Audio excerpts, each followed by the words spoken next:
at the end of the last election cycle with this incredibly false claim that the election was stolen, something, both sides of the aisle said did not happen. However, it seems that the hosts on Fox knew it wasn't happening, knew it wasn't true, but were engaging in entertainment of allowing these people to come on air and say the election was stolen. So Murdoch said, I would have liked us to be stronger in denouncing it in hindsight. And when asked if he could have stopped the host from highlighting these false allegations on air that were obvious to everybody, he said, I could have, but I didn't. He said the truth. He's not allowed to lie in court. Yeah. Just on air, but not in court. Sachs, to be fair, you really care about freedom of speech. You really care about the libel laws. You really care about the GOP. Obviously, you bring it up every week here. So when you looked at, but you were very clear, you were not happy about the election denial, all that false claims that Trump made and these insane people he put around himself. So how do you look at these Fox hosts? And listen, you've been on Tucker and other things, knowingly spreading lies about something as important as the election, and then doing it in the most cynical ways. We sit here and every week we roast the media, the mainstream media. You particularly go after the Dems and the left and the media elites. How do you feel about these media elites who are part of the GOP machine lying incessantly about something as important as the election integrity of the United States of America? First of all, you're trying to tee this up as some giant dunk on me, J. Cal. I'm not. You said from the beginning. I need to remind the audience, you didn't believe in this. Exactly. Let's go back to November of 2020 on this show, because there may be a lot of parts of the audience that weren't watching back then. I was really clear that I said Sidney Powell and Lynn 100%. Wood and Rudy Giuliani, I thought they were wackos, and this whole idea that the Dominion voting machines had somehow been rigged and somehow it involved Hugo Chavez was a wild conspiracy theory. So I said it at the time. 100%. And I also said that I thought that once the Supreme Court denied certiorari to Trump, I said that he had his right to have his day in court and to challenge the election in court. But once that the court threw out his claims and the Supreme Court denied certiorari, that whole thing needed to stop. And it didn't stop. And that's why the Republicans lost that Purdue runoff seat in Georgia on January 5th, and then you had January 6th. So, I've been warning against this for a long time, J. Cal. Now, with respect to Fox, I think you need to basically get a little bit more nuanced in what you're saying there, because I think within Fox, there were actually two groups of hosts. So there is one group of hosts that I think you could say were Trump loyalists, and they basically not only platformed the Sidney Powell lies, but also endorsed them. And Rupert Murdoch admitted that they went too far and actually endorsed.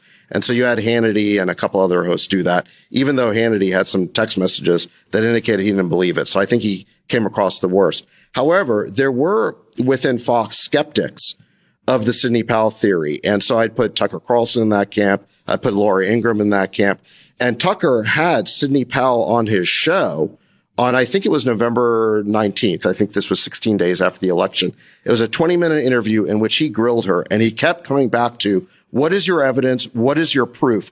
And if you were paying attention, he demolished her. I remember that. Notable. Yeah, exactly. So, honestly, no one looks great when all of your text messages come out and you can nitpick about this or that text. But the bottom line is I think Tucker did his job. Yes, he platformed Sidney Powell, but he platformed her in order to dismantle her.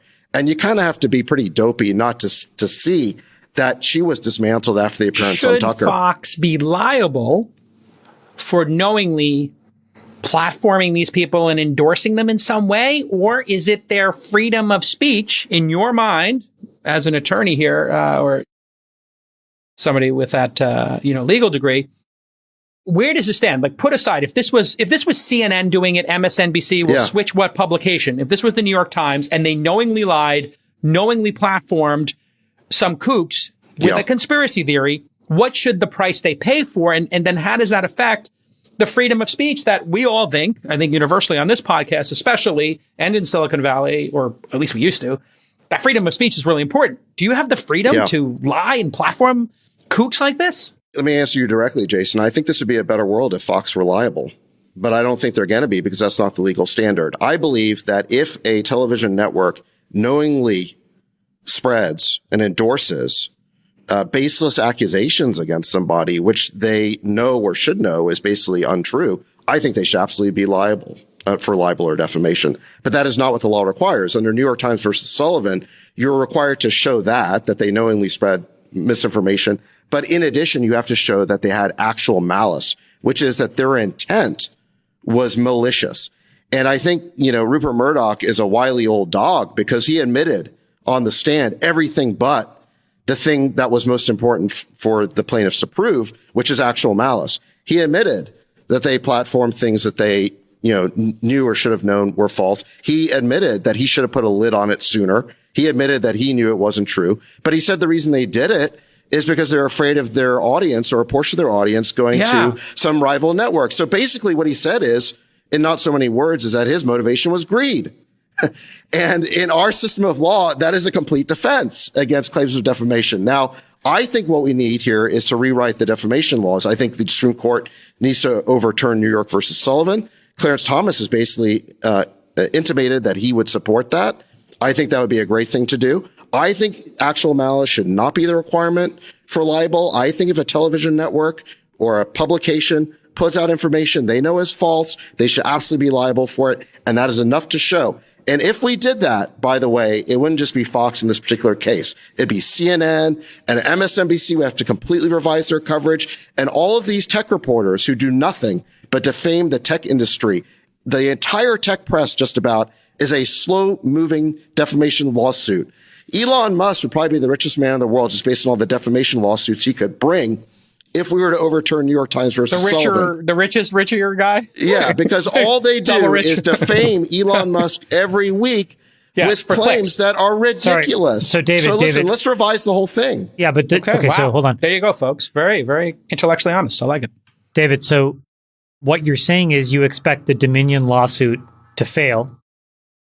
Can it be appealed all the way to the Supreme Court? Can this be the case that rewrites New York versus Sullivan? Good question, Jamal. That's a good question. I'm not sure. I mean, I think that'd be great if it did. Just to be clear, listen, I think that if Fox were somehow found guilty, I think $1.5 billion is a kind of a ridiculous amount of damages. I don't think Dominion was damaged to $1.5 billion. But do I think that it would be a good thing if this lawsuit were challenged all the way to the Supreme Court and they overruled New York Times versus Sullivan? Let's fund the lawsuit. Let's fund the lawsuit. I would fund that lawsuit. But the next thing I want to do is sue MSNBC and CNN for all the nonsense they spread every night. Yeah, just to be clear, I have a couple of things that I would want to go and get correct. Clean up. I just want to be clear here, though, Brad. David's guy, Tucker, he did the right thing. That's the most important part of the story, isn't it, David? That you're